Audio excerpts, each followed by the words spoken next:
பொதுவாக எந்த மேடை ஏறி பேசி எனக்கு பழக்கமே இல்லை. என்றைக்குமே நம்ம அதிகமாக பேசக்கூடாது. நம்மளை பற்றி மற்றவங்க தான் நிறைய பேசணும். பாருங்க இங்கே பாருங்க, ரொம்ப சந்தோஷமா இருக்கு. தேங்க்யூ தேங்க்யூ வெரி மச்ங்க. என்ன சொல்றது, உள்ள வந்த உடனே ஒருவேளை இது உரகடமோ அப்படின்னு பயந்துட்டேன். அவ்வளவு பிரம்மாண்டமா இருக்கு. அம்மா தான் எல்லாம். அக்கா கோட்டைக்கு கிளம்பிட்டீங்களா?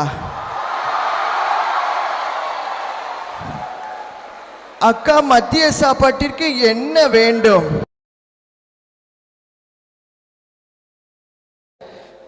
நீங்க எல்லாரும் சிங்கம் 3 பார்த்துட்டு வந்திருக்கீங்கன்னு நினைக்கிறேன். அப்படி கத்துறீங்க. ஃபர்ஸ்ட் ஒரு நிகழ்ச்சி எப்பவுமே சிறப்பா இருக்கணும்னா அந்த இடத்துக்கு நம்ம சூப்பர் ஸ்டார்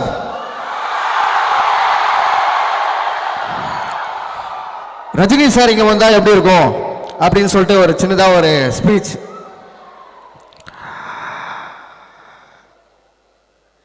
இந்த விழாவிற்கு வருகை தந்திருக்கும் பெரியவர்களே, தாய்மார்களே,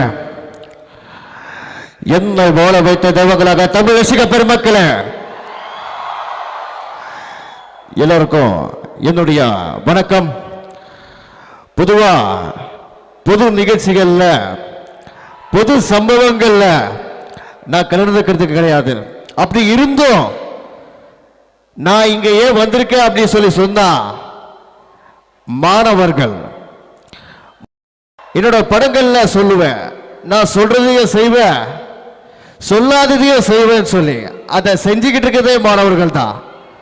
ஸோ ரொம்ப சந்தோஷம், ரொம்ப மகிழ்ச்சி.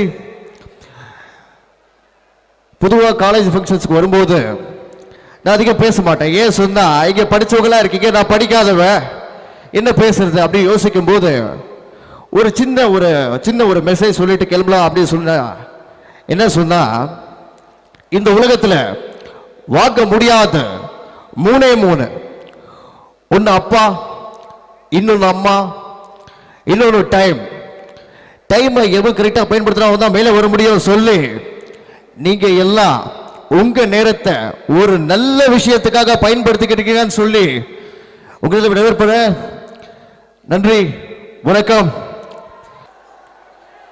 பவர் ஸ்டார் அப்பா, பவர் ஸ்டாருக்கு எத்தனை ஃபேன்ஸு?